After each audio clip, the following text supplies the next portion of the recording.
Artificial intelligence ஃபீல்டை பொறுத்த வரைக்கும் இது ஒரு மைல்ஸ்டோன் அப்படின்னே சொல்லலாம். It's more than the number of atoms in the universe. Artificial intelligence use பண்ணாத உங்களால் இந்த ப்ராப்ளமை சால்வ் பண்ணவே முடியாது. Step number 1, solve intelligence. Step number 2, use that to solve everything else. விளையாடுறது ஒரு கம்ப்யூட்டரால் முடியாத காரியம். வணக்கம் நண்பர்களே, AI versus human world champions சீரீஸில் இது 3வது வீடியோ. இது ஒரு ஃபைனல்ஸ் வீடியோ அப்படின்னே சொல்லலாம். ஏன்னா இந்த மேட்ச்சில் ஏஐ கூட போட்டி போடுறது ஒரு சாதாரண வேர்ல்ட் சாம்பியன் இல்லை, 18 டைம் வேர்ல்ட் சாம்பியன். ஒரு வாட்டி இல்லை, 2 வாட்டி இல்லை, 18 வாட்டி அவர் வேர்ல்ட் சாம்பியன்ஷிப் வின் பண்ணவர். அவர் கூட ஏஐ போட்டி போட போகுது. இந்த மேட்ச்சில் யார் ஜெயிக்க போகிறாங்க அப்படின்றத பார்க்கலாம். இது ஒரு ரொம்ப முக்கியமான மேட்ச். ஆர்டிஃபிஷியல் இன்டெலிஜென்ஸ் ஃபீல்டை பொறுத்த வரைக்கும் இது ஒரு மைல்ஸ்டோன் அப்படின்னே சொல்லலாம். அது ஏன் அப்படின்றதையும் இந்த வீடியோவில் நான் உங்களுக்கு விரிவாக விளக்குறேன். வாங்க வீடியோக்குள்ளே போகலாம்.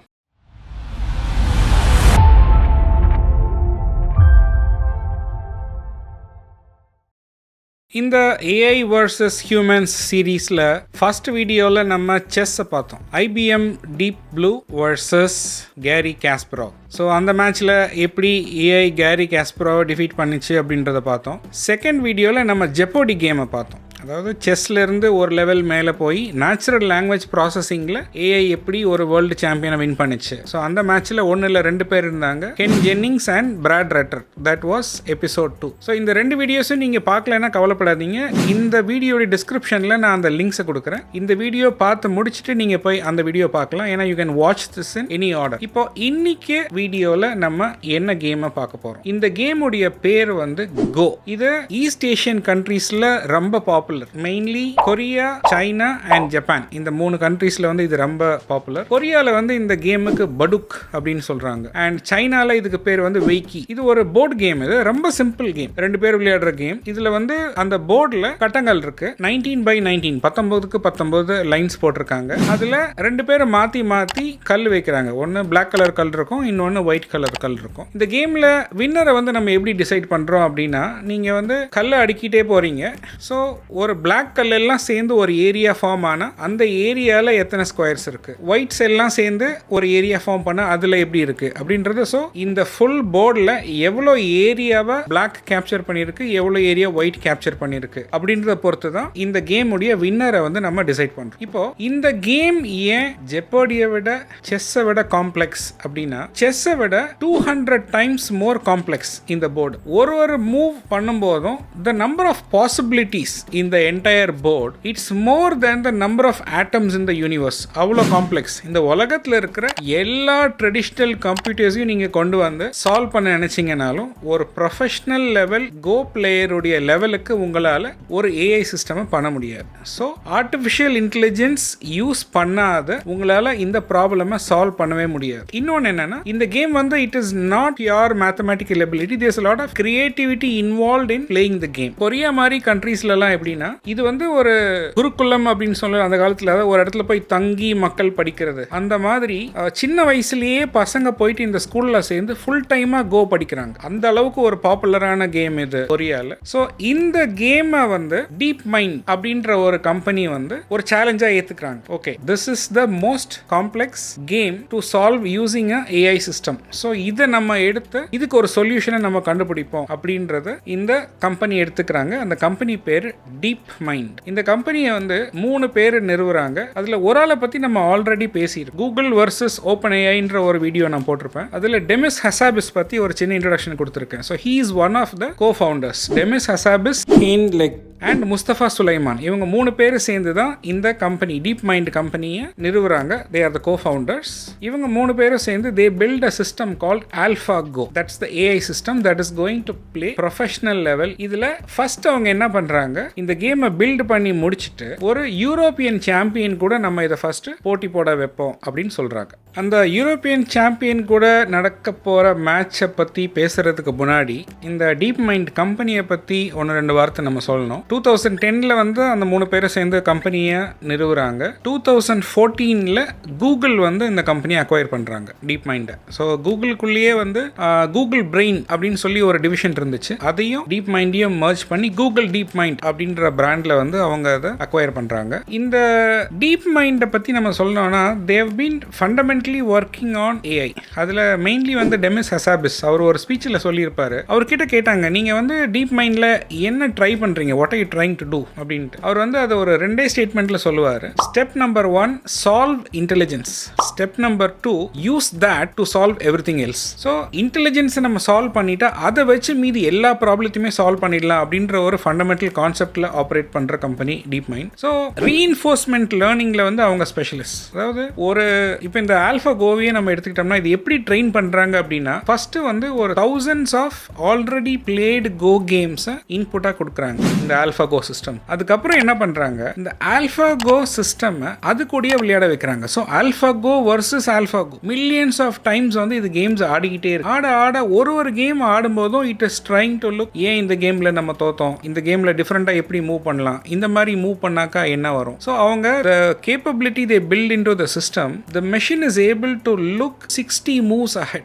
60 மூவ் ஆப்போனண்ட்டை பண்ணால் அதுக்கு என்ன கவுண்டர் மூவ்ன்ற வரைக்கும் அதால் கால்குலேட் பண்ண முடியுது. அந்த அளவுக்கு கேப்பபிலிட்டியை இந்த சிஸ்டம்க்கு அவங்க கொண்டு வராங்க. ஸோ இந்த யூரோப்பியன் சாம்பியனை வந்து அவங்க செலக்ட் பண்ணுறது, அவர் பேர் வந்து Fan Hui. So he is the champion. அவர்கிட்ட கேட்குறாங்க, நீங்கள் என்ன நினைக்கிறீங்க இதை பற்றி அப்படின்னு. அவர் சொல்கிறாரு, ஒரு கம்ப்யூட்டரால் கண்டிப்பாக வந்து ஒரு ப்ரொஃபஷனல் லெவல் கோ பிளேயரை டிஃபீட் பண்ண முடியாது. ஸோ மோஸ்ட் ப்ராபப்ளி நான் I am going to win 5-0 அப்படின்ற ஒரு கான்ஃபிடென்ஸோட அவர் இந்த கேம்குள்ளே வராரு. அக்டோபர் 2015 அதுதான் AlphaGoவுடைய ஃபஸ்ட்டு ரியல் டெஸ்ட். ஏன்னா ஒரு யூரோப்பியன் சாம்பியன் கூட 5 செட் மேட்ச் இது கம்ப்ளீட்டாக ரெக்கார்ட் பண்ணி அந்த கேமை நடத்துகிறாங்க. அந்த கேமில் AlphaGo 5-0 அப்படின்ட்டு 5 கேமையுமே வின் பண்ணி ஃபேன் ஹூயை தோக்கடிக்கும். அவரால் அந்த தோல்வியை வந்து நம்பவே முடியல. எப்படி ஒரு சிஸ்டமால் நம்மளை தோக்கடிக்க முடிஞ்சது அப்படின்றத யோசிச்சு அவருக்கு வந்து கொஞ்ச நாளைக்கு தூக்கமே இல்லாத போயிடுது. ஆனால் அவர் என்ன பண்ணுறாருன்னா, he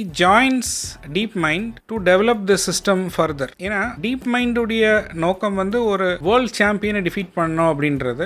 ஸோ யூரோப்பியன் சாம்பியன்றது it was more like a test for them to prove that their system is capable of playing professional level go. So அவரையும் டீமில் அவங்க எடுத்துக்கிட்டு they start preparing for the next big match. So இந்த AlphaGo சிஸ்டமுடைய உண்மையான டெஸ்ட்டுக்கு அவங்க தயாராகிறாங்க. ஸோ எந்த வேர்ல்டு சாம்பியன் கூட போட்டி போட வைக்கிறது அப்படின்றத யோசிக்கிறாங்க. இந்த ஃபேன் ஹூயி யூரோப்பியன் சாம்பியனை 5-0 ஜெயிச்ச உடனே AlphaGo டீமுக்கு ஒரு கான்ஃபிடன்ஸ் வந்துடுச்சு. ஓகே, நம்ம வந்து கரெக்டான ரூட்டில் தான் போயிட்டுருக்கோம் அப்படின்ட்டு. ஸோ அவங்க என்ன பண்ணுறாங்க, இருக்கிறதுலையே who are the top go players all over the world அப்படின்றத ஒரு லிஸ்ட் எடுக்கிறாங்க. அதில் one of the top players லிஸ்ட்டில் வர்றது லீ சிடால். அவர் வந்து 18 டைம் வேர்ல்டு சாம்பியன். கோ வேர்ல்டில் லீ சிடால் அப்படின்றது ஹீஸ் அ லெஜெண்ட். அவரை தெரியாத ஆளே கிடையாது. அவரை இதுக்கு தேர்ந்தெடுக்கிறாங்க. அவருக்கு இன்விடேஷன் அனுப்புகிறாங்க. அவரும் ஒத்துக்கிறாரு. ஓகே, இந்த காம்படிஷனில் நான் பார்ட்டிசிபேட் பண்ணுறேன் அப்படின்றத ஒத்துக்கிறாரு. அவரை இன்டர்வியூ எடுக்கும்போது அவர் தெளிவாக சொல்கிறாரு, ஒரு யூரோப்பியன் சாம்பியனை ஒரு சிஸ்டமால் ஜெயிக்க முடியும், பட் ஒரு வேர்ல்டு சாம்பியனை ஜெயிக்கிறது அவ்வளோ ஈஸி கிடையாது. கோ விளையாடுறது ஒரு கம்ப்யூட்டரால் முடியாத காரியம். கண்டிப்பாக 5-0ன்ற ஸ்கோரில் நான் இதை ஜெயிக்க தான் போகிறேன் அப்படின்ட்டு அவர் சொல்கிறாரு லீ சிடால். ஸோ இந்த கேமுக்கு உண்டான ப்ரிப்பரேஷன்ஸ் எல்லாம் நடத்துகிறாங்க. ஆல்ரெடி யூரோப்பியன் சாம்பியனை இந்த சிஸ்டம் ஜெயிச்சிடுச்சு அப்படின்றது உலகத்துக்கே தெரிய வருது. பிளஸ் லீ சிடால் லெவல் ஒரு பிளேயர் கூட இந்த மாதிரி ஒரு காம்படிஷன் அரேஞ்ச் பண்ணுறாங்க அப்படின்றதும் ஒரு பெரிய நியூஸ் ஆகுது. பர்டிகுலர்லி ஈஸ்ட் ஏஷியன் கண்ட்ரீஸில் தே ஸ்டார்ட் வாட்சிங் திஸ் மேட்ச் வெரி க்ளோஸ்லி. இது என்னைக்கு நடக்குது அதை வந்து லைவ் ரிலே, நிறைய சேனல்ஸ் வந்து அங்கே ரூம்லேயே வந்து அங்கேருந்தே அதை லைவ் ரிலே பண்ணுறதுக்கும் தயாராகிறாங்க. So it becomes a big media frenzy to watch this match and the preparations are all in a very big way. March 2016 Seoul south கொரியாவில் இந்த மேட்ச் நடக்குது. ஃபர்ஸ்ட் மேட்ச் ஆரம்பிக்குது. லீ சிடால் வந்து ரொம்ப கான்ஃபிடென்ட்டாக இருக்கார். ஏன்னா ஒரு சிஸ்டமால் என்ன தான் பண்ண முடியும் அப்படின்றது. அதுக்கு ஏற்ற மாதிரி அந்த ஃபஸ்ட்டு மூவை வந்து AlphaGo எடுத்து வைக்கிறதுக்கு ரொம்ப டைம் எடுத்துக்குது. ஏன்னா ஒரு பிளாங்க் போர்டு, அதில் ஒரு ஃபஸ்ட் மூவை எடுத்து வைக்கிறதுக்கு ஏன் இவ்வளோ யோசிக்கணும். ஆனால் கேம் போக போக என்ன ஆகுதுன்னா, லீ சிடாலுக்கு ஒரு விஷயம் தெரியுது. நம்ம நினச்ச மாதிரி வந்து AlphaGo ஒரு சாதாரண ஆப்போனண்ட் இல்லை அப்படின்றது கிளியராக தெரிய வருது. 186 மூவ்ஸுக்கு அப்புறம் வேற வழி இல்லாமல் லீ சிடால் அந்த அந்த கேம்ல இருந்து ரிசைன் பண்றாரு. ஸோ AlphaGo ஃபர்ஸ்ட் கேமை வின் பண்ணுது. அந்த கேமை வின் பண்ண உடனே இது ஒரு பெரிய நியூஸ் ஆகுது. இதுதான் ஹெட்லைன். எல்லா பேப்பர்லயுமே அடுத்த நாள் காலையில் இதுதான் ஹெட்லைன். இந்த மாதிரி லீ சிடால ஒரு ஏஐ சிஸ்டம் வின் பண்ணிடுச்சு அப்படின்ற நியூஸ் வந்து ஸ்ப்ரெட் ஆகுது. அப்பதான் எல்லாருக்கும் ஏஐ உடைய பவர் என்ன அப்படின்றது புரியுது. ஏன்னா லீ சிடால் மாதிரி ஒரு வேர்ல்டு சாம்பியன் 18 வாட்டி வேர்ல்டு சாம்பியன்ஷிப் வின் பண்ண ஒருத்தரை ஒரு கம்ப்யூட்டரால எப்படி டிஃபீட் பண்ண முடியும் அப்படின்றது யாராலையுமே நம்ப முடியல. அது ஃபர்ஸ்ட் மேட்ச் தான். இன்னும் 4 மேட்ச் இருக்கு. Because it's totally 5 match tournament அது. ஸோ மீதி 4 மேட்சஸ்ல எப்படியும் லீ சிடால் திருப்பி வந்து ஜெயிச்சிருவாரு அப்படின்ற நம்பிக்கை எல்லா மக்களுக்கும் இருக்கு. ஆவலா செகண்ட் மேட்ச்க்காக அவங்க வெயிட் பண்ணிட்டு இருக்காங்க. கேம் 2 ஆரம்பிக்குது. உலகம் ஃபுல்லா இந்த மேட்சை பார்த்துட்டு இருக்கு. லைவ் ரிலேல ஓடிட்டு இருக்கு இந்த மேட்ச். லீ சிடால் வந்து நல்ல ப்ரிப்பரேஷனோட வந்திருக்காரு. அவர் ஃபேஸ்ல ஒரு கான்ஃபிடன்ஸ் திருப்பியும் தெரியுது. இந்த மேட்ச் ஆரம்பிக்குது. ஆனால் அவருக்கு புரியுது இது வந்து AlphaGo வந்து ஒரு சாதாரண ஒப்பனன்ட் இல்லை அப்படின்றது அவருக்கு கிளியரா தெரியுது. இதுல 37வது மூவ் 5th ரோல வந்து ஒரு காயினை AlphaGo பிளேஸ் பண்ணுது. இந்த மூவ் 37 ஹிஸ்டரியில வந்து ஒரு எழுதப்பட வேண்டிய ஒரு மூவ் அப்படின்றது நிறைய கோ அனலிஸ்ட் வந்து சொல்றாங்க. அதுக்கு காரணம் என்னன்னா எப்பவுமே கோல வந்து ஒரு ஏரியா ஆஃப் த போர்டில் தான் காயின்ஸ் வச்சுட்டு இருப்பாங்க. இப்போ ஓப்பனன்ட் இங்க வச்சா அது பக்கத்துலயே இந்த பிளேயர் வச்சு 2 பேரும் மாத்தி மாத்தி ஒரு ஏரியால தான் வைப்பாங்க. காயின்ஸே வைக்காத ஒரு ஏரியால வந்து யாருமே விளையாட மாட்டாங்க. It is so unusual to play that move in go. ஆனா இந்த மூவ் 37 தனியா இருக்கிற ஒரு இடத்துல போயிட்டு AlphaGo ஒரு காயினை பிளேஸ் பண்ணுது. அப்ப நிறைய அனலிஸ்ட் பார்த்துட்டு இருக்கிறவங்க லைவா என்ன சொல்றாங்கன்னா கோ வந்து ஒரு மிஸ்டேக் பண்ணிடுச்சு. This is the mistake that go made அப்படின்னு அவங்க சொல்றாங்க. அண்ட் இந்த கோன்ற கேம் வந்து ரொம்ப பழமையானது. ஒரு 2500 வருஷமா அந்த ஏரியாக்கள்ல வந்து ஆடிட்டு இருக்கிற ஒரு கேம். ஸோ அந்த அனலிஸ்ட் சொல்றது என்னன்னா இத்தனை 1000 வருஷமா நம்ம இந்த கேமை விளையாடிட்டு இருக்கோம். ஆனா யாருமே இந்த மாதிரி ஒரு மூவ் பண்ணியிருக்க மாட்டாங்க. ஸோ இது ஒரு மிஸ்டேக் தான் அப்படின்றது அவங்க சொல்றாங்க. அண்ட் கேம் வந்து கண்டினியூ ஆகுது. பட் இந்த 37வது மூவ் AlphaGo விளையாடின உடனே லீ சிடாலுக்கு வேர்க்க ஆரம்பிக்குது. ஏன்னா அவரும் பார்க்காத ஒரு மூவ். அவர் எத்தனையோ கேம்ஸ் பார்த்திருக்காரு. 18 டைம்ஸ் வேர்ல்டு சாம்பியன். அவர் எத்தனை மேட்ச் விளையாடி இருப்பார். ஆனா இந்த ஒரு மூவ் அவரும் ஆன்டிசிபேட் பண்ணல. ஸோ அவர் அந்த மூவ் AlphaGo ஆடின உடனே சீட்ல இருந்து எந்திரிச்சு வெளியே போய் பல நிமிஷம் யோசிச்சுட்டு திருப்பி உள்ள வந்து கேமை கண்டினியூ பண்றாரு. கேம் ப்ரோக்ரஸ் ஆக ஆக லீ சிடாலுக்கு டஃபர் ஆயிட்டே போகுது. ஒரு காயினையும் பிளேஸ் பண்றது. 211 மூவுக்கு அப்புறம் லீ சிடால் வேற வழி இல்லாம ரிசைன் பண்றாரு. ஆனா அவர் அந்த ரிசைன் பண்ண டைம்ல தான் அனலிஸ்ட் எல்லாம் பாக்குறாங்க அந்த 37வது மூவ்ல வச்ச அந்த காயின் பாக்கி எல்லா காயினோடையும் கனெக்ட் ஆகி AlphaGoக்கு அந்த விக்டரியை கொடுக்குது. இப்போ கோ வந்து AlphaGo ஒரு மிஸ்டேக்கை பண்ணிடுச்சு அப்படின்னு சொன்ன அனலிஸ்ட் எல்லாம் அப்படியே மாறி அந்த மூவை வந்து புகழ ஆரம்பிக்கிறாங்க. ஏன்னா எல்லாரும் இந்த மாதிரி தான் கோ ஆடுவாங்க அப்படின்றத தாண்டி இது வரைக்கும் ஆடாத ஒரு கிரியேட்டிவ் மூவை AlphaGo கொண்டு வந்து அனலிஸ்ட்கே புதுசா இப்படியும் இந்த விளையாட்டை விளையாடலாம் அப்படின்ற ஒரு கிரியேட்டிவிட்டியை அது காமிச்சிருக்கு. இதுல நம்ம ஒரு பார்க்க வேண்டிய விஷயம் என்னன்னா இந்த கோ ஆடுறவங்கள மட்டும் இல்ல, ஈவன் இதை கிரியேட் பண்ண டீப் மைண்ட் ரிசர்ச்சர்ஸையே வந்து ஆச்சரியப்பட வச்சிருச்சு. ஏன்னா அவங்களே இதை எதிர்பார்க்கல. இந்த மாதிரி அவங்க இது வரைக்கும் சொல்லித்தரல இந்த மூவை. எந்த பிளேயருமே இந்த மாதிரி ஒரு மூவ் ஆடினது இல்லை.